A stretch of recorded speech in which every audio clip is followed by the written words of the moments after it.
Now that we have a few different emails that we've looked at, what makes a good abandoned cart email? First of all, keep it low pressure. No one likes a hard sell. Include the items that they left behind, visual, give them that visual reminder, and include a single clear CTA. And make sure the email is aligned with your brand and tone so it doesn't feel impersonal. But what do Jonathan and Dawn think? Like, what makes an abandoned cart email good? Like, in your opinion, what's the difference between a good one or maybe like a bad one or a not as good one?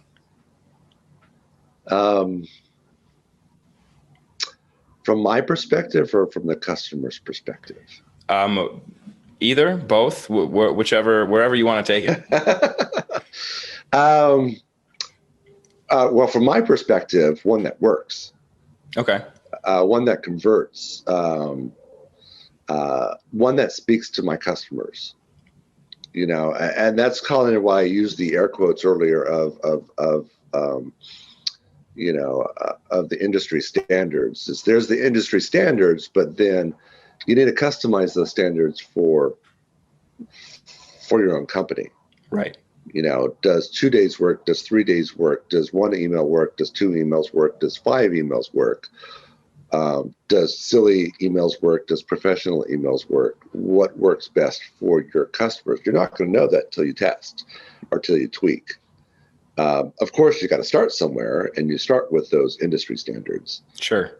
And then you just tweak until you find something that works for you and works for your customers.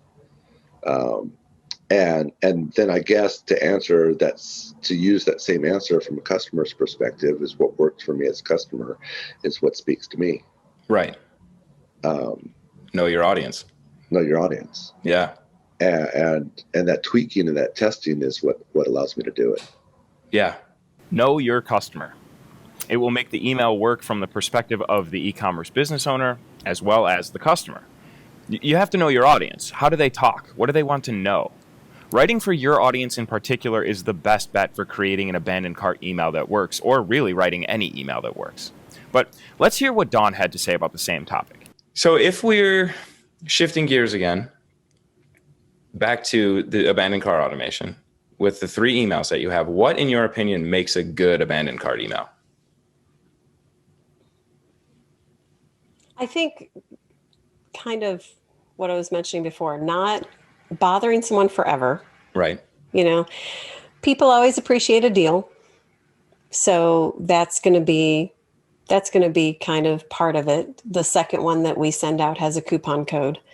So that's an encouragement, I think. But I just keeping it simple, keeping it concise, like we were talking about. Here's a reminder. Like I'm not a hard sales person. Like I don't like a hard sell, hard sale, whatever it is.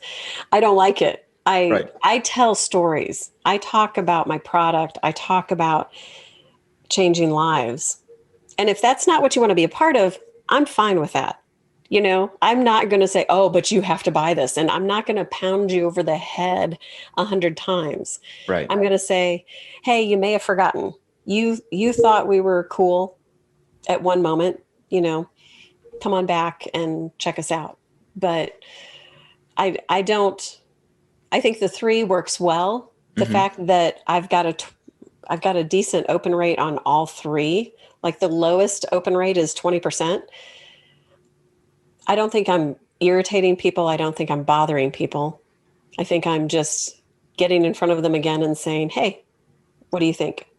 Hi, thank you for watching. If you are enjoying Growth Decoded, you can find a link in the description to sign up and join the Grow team. You'll get exclusive content and opportunities that have to do with the show. You can also hit the subscribe button for ActiveCampaign's YouTube channel somewhere down here, and you will never miss an update from us.